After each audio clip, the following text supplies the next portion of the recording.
Chronic Hoosier Tuesday, brought to you by our good friends at Andy Moore Honda, of course, in Bloomington. You're looking for a deal. No better place to go. $0 down, 0% APR financing. That is the place. Chronic Hoosier, welcome in, brother.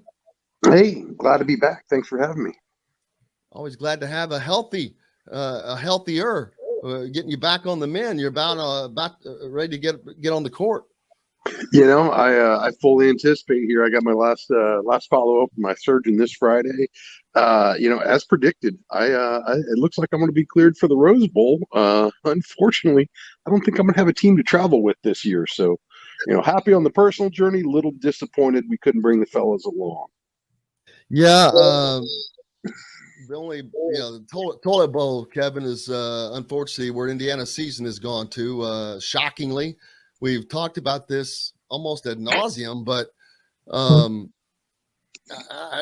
actually, though, the question has not been answered. How does a team that was expected to, at probably worst, finish 8-4, finish 2-10?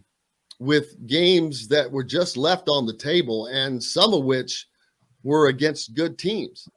Cincinnati, Michigan State, of course. That question has to be addressed.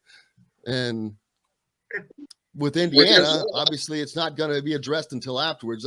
I asked Tom Saturday, immediately after the game, any thought given to personnel changes, and he quickly, that's going to happen after the season at Indiana, where you see right now other coaches being let go. I think it was Virginia Tech coach was let go, reported today, because the early signing period for players used to be in February, and now it's December.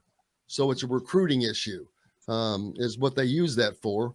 And as long as Indiana feels good with its current recruits, I'm sure that they'll be okay with that, but it's a fickle world out there, guys. No question. I looked this up, by the way. Last time they went winless in the Big Ten was 2011. That was Kevin Wilson's first year, which is unbelievably to think about this team. But football is such a momentum game, and obviously the injuries, and when you looked at that early schedule. But to me, it's it's one thing to lose to Ohio State, to get blown out at home by Ohio State that's playing on a roll and stuff.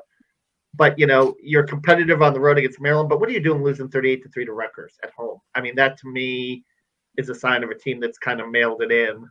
And there were 6 turnovers, Absolutely. and that obviously hurt. But if they could have just taken care of the teams that perceivably they were more talented against, they still could have had a 6-6 season. And I think that right now they're just kind of going through the motions and mailing it in, and that to me is what's disappointing. I think it certainly starts with the injuries this team sustained over the course of the season. I don't think you're making excuses when you talk about the fact that you got a roster that, as Tom Allen mentioned yesterday, you got 18 guys out for the season, 30 who have missed time over the course of the season. We all pretty much agreed unanimously that Michael Penix is going to be this team's ceiling.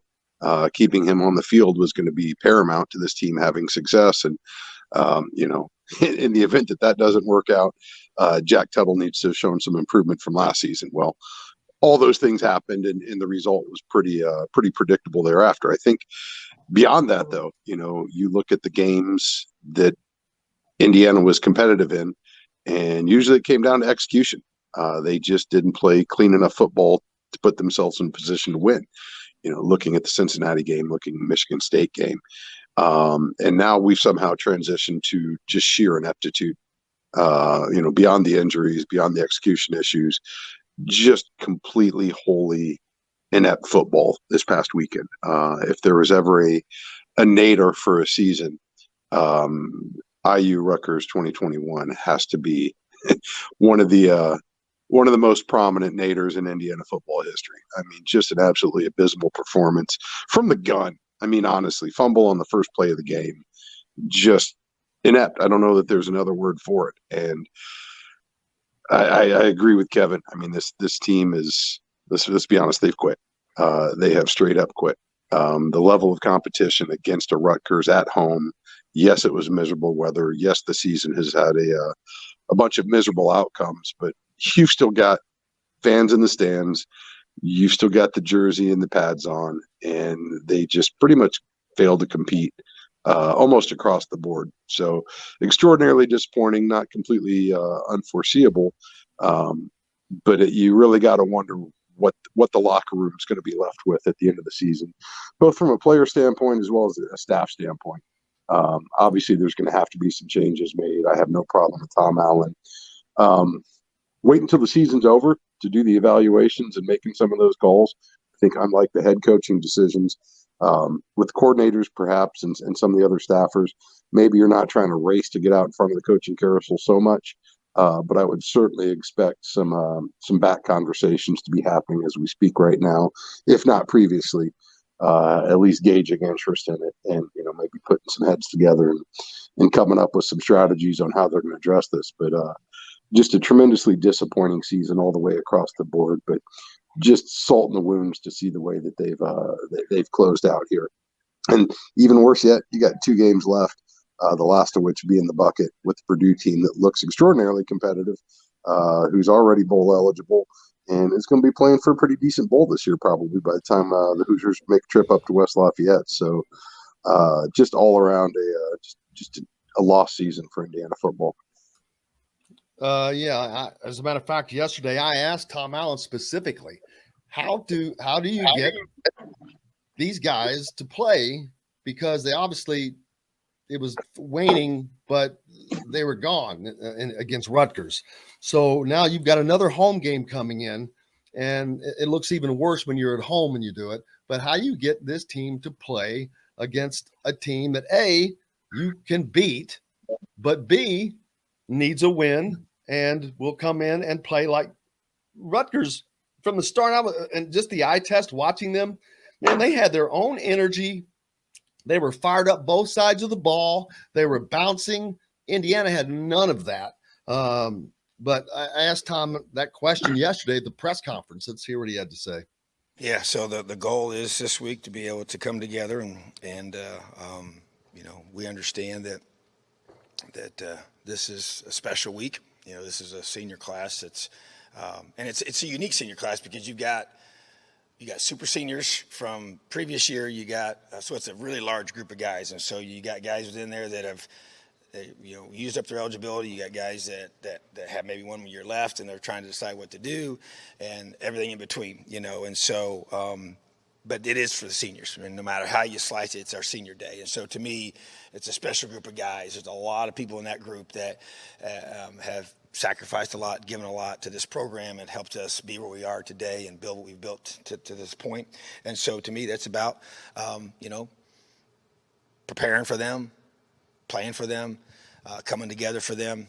And that's been the charge and the challenge, and talk with our leadership guys last night about this, and it's going to be the focus, and to me that's really what this is about, is how we finish the right way, the last home game for this special group of guys. And so that is the challenge, to be able to put aside and to block out and to get all the negativity of the past few weeks and come together and play our best football, and that's what we expect to do. Expect them to come in tomorrow morning and have a focus and an energy and an intensity, led by our coaching staff and myself at the front, to be able to create that. And that's, to me, that's the expectation, and that's what we're going to have to be able to do. And yeah, is that easy? No, sure it's not. So, but that's where you once again fall back on the guys here, and we just got to be able to, do a great job of blocking out things and just focusing on one objective, which is to be able to have our best week of preparation so we can play our best football on Saturday against a really good Minnesota football team. And then when you finish that, and you go do it again one last time with this group. There you go. That's the battle ahead, because, man, that's a lot of guys to get back, and they have to, but they have to get them back. You can't let that go out, because there's recruits watching. There are just the fans that showed up. How about the fans that still showed up? I mean, I think they. I was surprised at the size of the crowd, to be honest with you. in a good way. Yeah. I mean, you look at what went on in section 119 there with all the dudes and their shirts off. And, honestly, that was more energy and enthusiasm than anything we saw on the field from the Hoosiers on Saturday. And again, what was abjectly miserable weather and an abjectively miserable season. And they continued to show up and, in some pretty respectable numbers, as they have all season.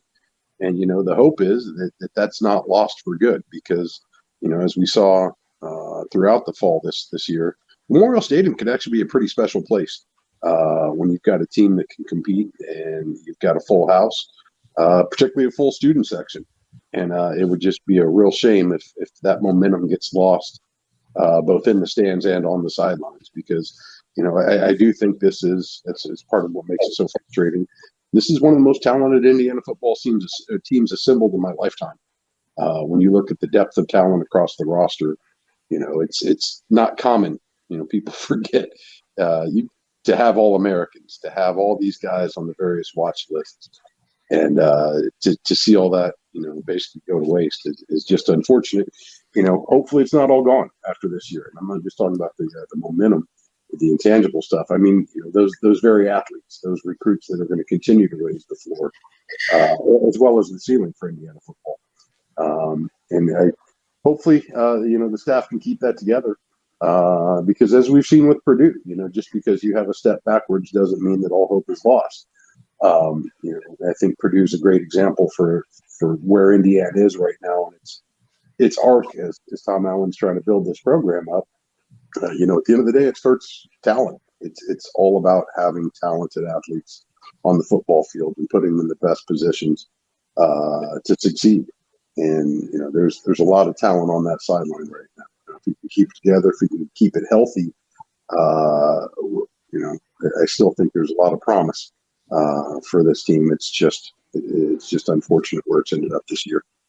And here's another thing. It's about belief, I think, too, Chronic. And it's kind of interesting because I looked at the start of the 2022 schedule, and you open with Northwestern. You have 2 non-conference games at home. Then you're at Cincinnati. And, I mean, the way last year's schedule set up and some unexpected teams that were really good, like Michigan State, obviously Iowa early in the season, maybe it's just a simple matter of the belief factor that you get at the start of the season. And you took a look at the 2 years before, the schedules were a lot more manageable compared to this year.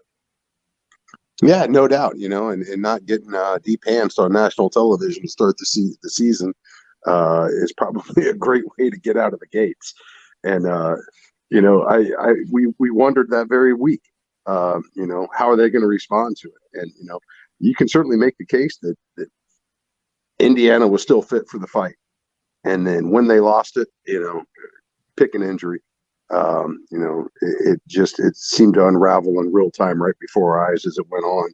But you could almost feel the belief leaving the room, both in the stands and on the sideline, just by the way they performed. So I don't think it's lost for good.